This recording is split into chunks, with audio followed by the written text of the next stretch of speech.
Di mana harta haram ni tuan-tuan dia ada dua. Ya. Pertama dipanggil haram li zatihi. Haram dengan zatnya. Dia haram sampai bila-bila. Dia tak boleh dimiliki, dia tak boleh dimunafa'akan. Dan dia juga tidak boleh dimuamalatkan sama sendiri. Sama sekali. Sama ada muamalat yang bersifat komersial seperti jual beli, seperti sewa menyewa, seperti pelaburan atau investment bahkan. Begitu juga dengan muamalat yang bersifat komersial. Ya, nak hadiah kat orang, nak sedekah kat orang, ya, nak belanja orang, tak boleh. Melainkan jika untuk dibersihkan sahaja baru boleh. Sama ada diberi kepada Baitul Mal atau diberi kepada fakir miskin. Itu dipanggil harta haram li zatihi.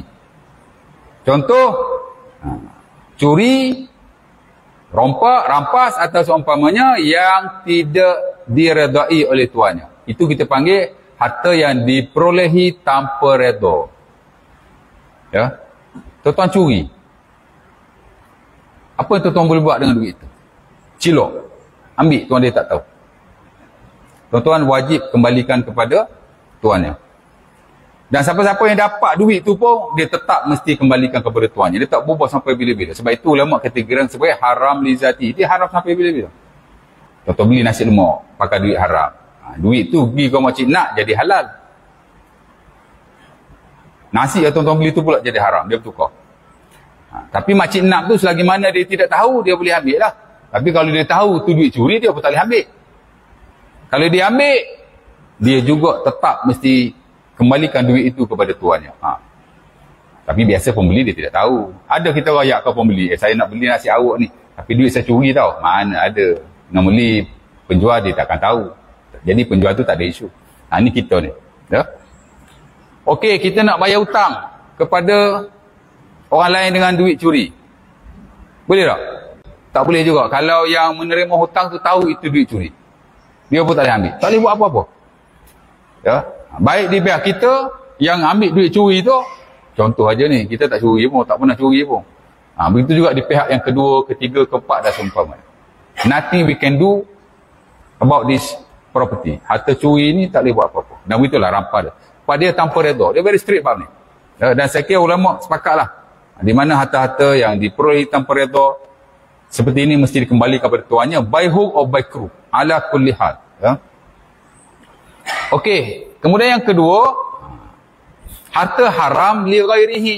Harta haram tapi bukan pada zat. Dia boleh berubah bila berubahnya satu transaksi. Yang ni fleksibel sikit. Itulah harta yang diperolehi dengan redha. Kita tak curi. Kita buat urusan yang betul. Macam orang tu dia kerja kat kilang arak. Apa-apa urusan transaksi yang dia buat dengan orang lain, sah. Tak ada masalah sama sekali. Riba sama juga. Tuan-tuan boleh jual beli dengan duit tu. Tuan-tuan boleh juga buat bayar hutang. Maksudnya, sahlah urusan itu. Tapi tuan-tuan tetap berdosa pasal duit haram ni, dia kena pergi Baitul Mal atau kepada fakir miskin. Di pihak pelaku lain, di pihak penerima. Macam baru-baru ni ada orang tanya ustaz tu tentang terima hutang dengan duit judi. Boleh tak? Dia jawab tak boleh. Ramai orang respon. Saya pun respon juga. Ya? Saya nak bayar hutang awak ni. Tapi duit judi malas saya menir tu malas. Ustaz tu kata tak boleh. Sebenarnya apa yang dia sebut tu betul. Dalam mazhab Syafi'i. Tapi sebahagian yang lain ia membezakan dengan redha, tanpa redha. Kalau tanpa redha tak boleh ambil lah. Nak bayar hutang dia curi tak boleh. Tapi kalau dengan redha, contohnya judi, tuan-tuan boleh terima duit itu walaupun tuan-tuan tahu, oh aku nak bayar hutang ni tapi duit toto. Malah aku menes sebab toto. Ambil tuan, boleh. Tapi ustaz tu kata tak boleh. Dia kata mungkinlah saya rasa dalam skop mazhab Syafi'i lah. Kalau mazhab Syafi'i dia kata tak boleh. Tapi sebagian ulama yang lain, termasuk yang difatwakan, dunia pakai. Kita cek fatwa internet kan, daripada negara-negara atau negara-negara yang lain, semua kata boleh. Atau sebagian besar kata boleh. Termasuk yang difatwakan di peringkat kita. Fatwa wilayah umpamanya, kata duit-duit judi, bila dibuat bayar hutang, orang tu boleh menerimanya. Ya. Jadi boleh terima. Di atas beberapa dalil adalah, ya banyaklah dalilnya. Nabi SAW orang bagi dia daging kambing. Orang tu bagi kat orang tu kambing tu zakat atau sedekah. Di mana Nabi dua-dua, Nabi tak boleh. Sepakat para ulama Nabi tak boleh terima zakat. Adapun sedekah ulama khilaf. Sebahagian kata Nabi boleh menerimanya, sebahagian kata Nabi tidak boleh menerimanya. Ya. Jadi orang tu bagi sedekah kat kawan ni. Kemudian diberi pula pada Nabi. Apa jawab Nabi? Huwa lahu sadaqah walana hadiah.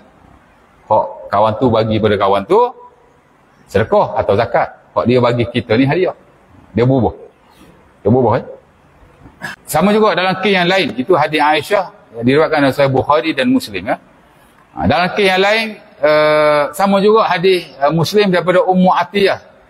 Juga berlaku keadaan yang sama. Orang sedekah kat kawan tu bagi pula pada Nabi. Nabi kata qad balagha mahilluha.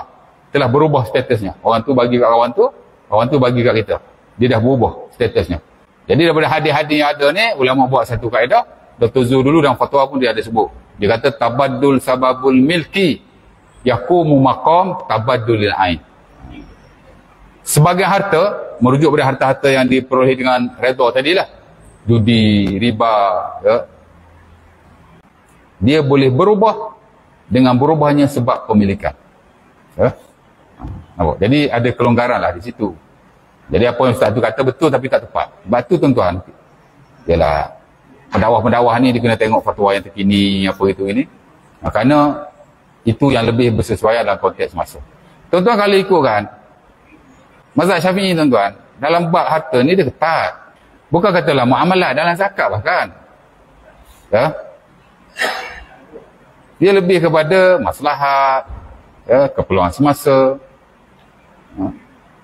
Banyak zakat-zakat baru hari ni pun kalau ikutkan mazhab Syafi'i tak ada. Zakat pendapatan mana ada dalam mazhab Syafi'i. Ya. Okey. Isyak ke? Alah, lepas 3-4 isyak. Macam kita kata riba kan. Riba tuan-tuan, kalau tuan-tuan ikut mazhab Syafi'i,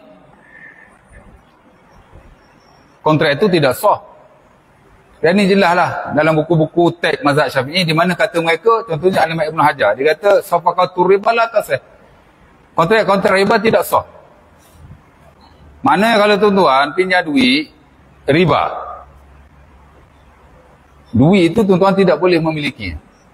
Tuan-tuan pergi bank konvensional buat pinjaman wang, pinjaman peribadi ke, duit yang tuan-tuan dapat tu ada duit haram sebenarnya. Bukan kata riba tuan-tuan bayar every month tu, itu memang haram lah. Dan riba tu pun juga tak boleh diterima oleh bank. Ataupun kalau tuan-tuan letak dalam simpanan, tuan-tuan tak boleh ambil dividen daripada bank. Ni duit pokok tu. Tuan-tuan buat pinjaman konvensional, duit pokok tu haram. Tuan-tuan tidak boleh memilikinya, tidak boleh memanfaatkannya. Tuan-tuan mesti bagi balik pada bank. Ya?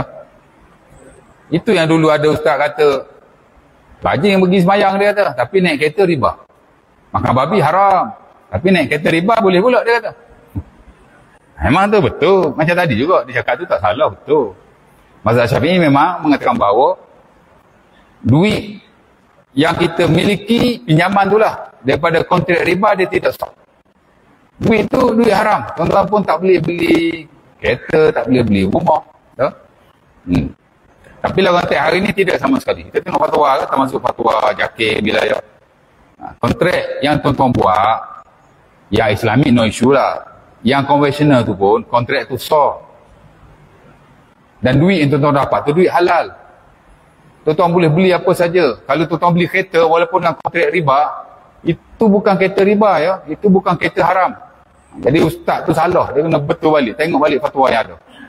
Jangan duk pakai lama-lama. Ya, boleh mengelurukan orang awam lah. Berdosa pasal riba tu berdosa lah, tapi kereta tu dia tak ada apa-apa. Bahkan kalau tuan-tuan mati dia boleh difaraikan. Jadi tak ada isu lagi harta yang dibeli dengan wang konvensional adalah harta yang haram. No more issue dalam fatwa semasa lah. Dunia pakai, Malaysia pakai. Ya.